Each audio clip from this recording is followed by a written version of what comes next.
This time, her real body was so in shock that it almost took nothing to drag Eugene away from the banquet hall into a secluded room.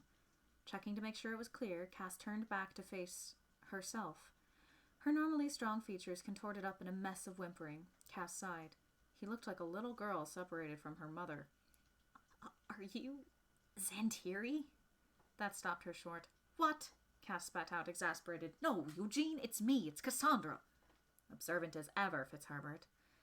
Cass? The thief's voice breaking as he unsuccessfully attempted to lower his pitch. You did this to us? I should have known your moodiness was jealousy all along. You better switch us back right, Eugene. Cass grabbed her body's shoulders. I didn't do this. What are you, crazy? I'm as confused as you are. She relinquished her grip and watched her own face contort even further into panic. No, he whined.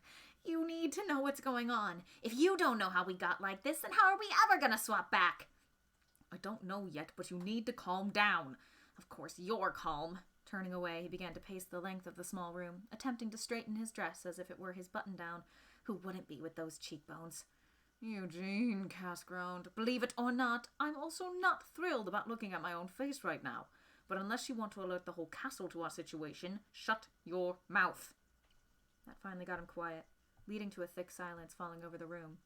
Cassandra couldn't resist smirking as Eugene stared at his shoes, continually pulling and prodding at the uncomfortable wiring and fabrics that made up her uniform. At least I'm not the only one who hates that dress. Okay, so obviously someone spiked our drinks with something, Cass offered, and whatever it was caused this. She gestured down, wincing. And if we don't get the antidote, I'll be looking at this body every day for the rest of my life. The thought made her want to throw up. Who do we know that has that kind of magic? Eugene inside Cassandra's eyes widened. You don't think... Xavier again? He groaned. I mean, there's teaching a lesson, and then there's serious physical harm. Being me is not serious physical harm. Might as well be, he scowled. God, my voice has never sounded more annoying. Couldn't you at least try to capture my intricate phrasing? Your voice? You make me sound like a whiny little girl, she shot back. It's hard not to. The whine is so natural to the form. Eugene, she barked before taking a deep breath. Look, we have to figure this out together, so let's cool it with the insults. Eugene slumped back into silence. Cass's mind turned back towards their next move. Xavier. Of course, he must be involved. The old blacksmith had scuttled their personalities just last Monday. Why does that mystical crap always happen to me? Xavier is a good place to start. I'm sure he'll have an idea of what caused this. Come on, if we hurry, we'll be back before anyone knows where. The door slammed open and revealed a frenzied Rapunzel. There you two are! Her hair unbraided and wild, the princess pulled Cassandra into another bone-crushing hug. What is going on? Rapunzel asked as she relinquished her victim. You two both pass out at the same time, start talking crazy, and then rush out of the room? The two body-swapped frenemies exchanged quick glances, trying to develop an unspoken repartee where none had existed before. Cass pleaded for silence. Eugene, for once, shut your mouth. If you tell her, everyone in the castle will know. This was far and away worse than the personality swap. If prancing around like a happy-go-lucky idiot hadn't been humiliating enough, now everyone in the castle would find out she was currently inhabiting Fitzherbert's body. The thought of anyone knowing, especially Rapunzel, made her want to change her name and run far away.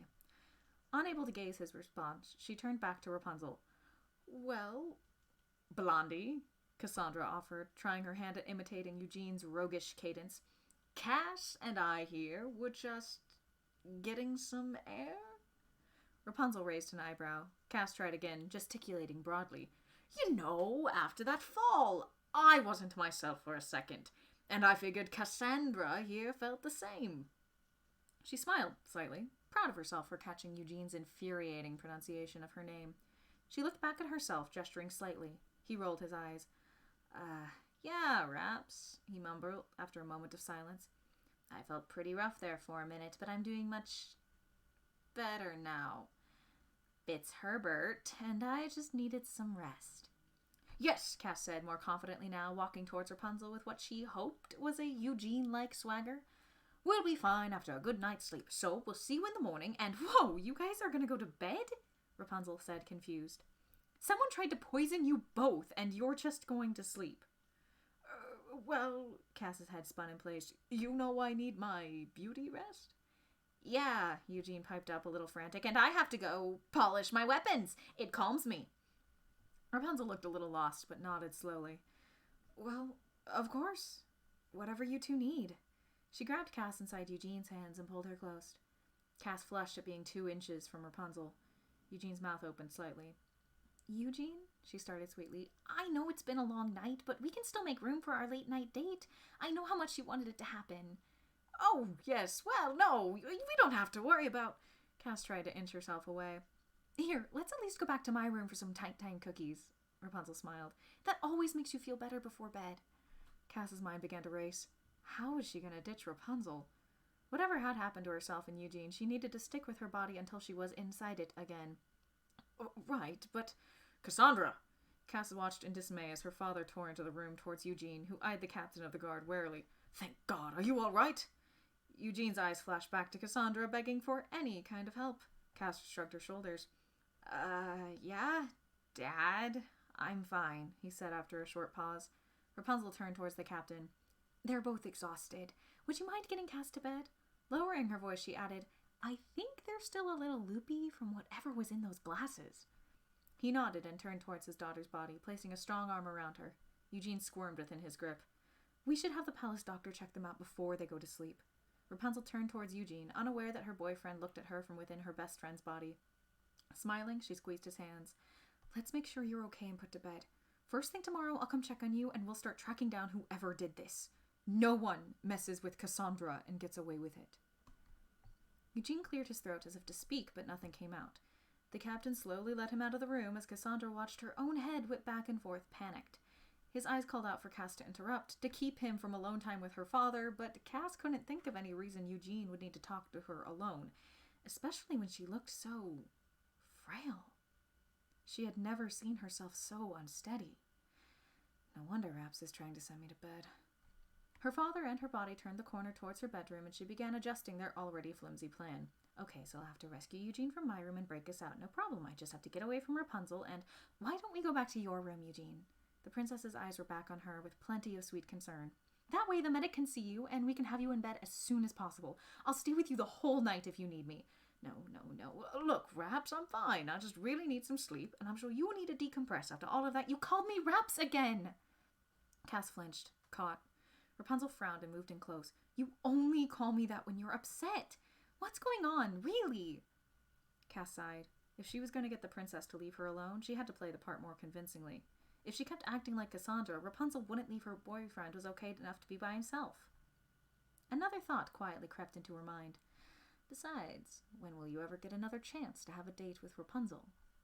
That was all the motivation she needed. Forcing a smile, she turned back to Rapunzel and entered her Eugene impression. Nothing's wrong, and some cookies sound great. That couldn't possibly take too long, right? Are you sure? Rapunzel didn't look convinced. Cass smiled nervously. Of course, Blondie. I'm never too tired for some time with my girlfriend. Aw, Eugene. The princess opened into a wide smile. I was so worried about you and Cass. I thought I had lost the 2 most important people in the world to me on the same day. Looking up, she gave Cass another kiss, getting up on her tiptoes and leaning in. Cass involuntarily pulled away at the affection, startled. Rapunzel also took a step back. Is that not okay right now? She asked, a little hurt. No, of course it is. Cass realized her mistake and came closer in towards Rapunzel.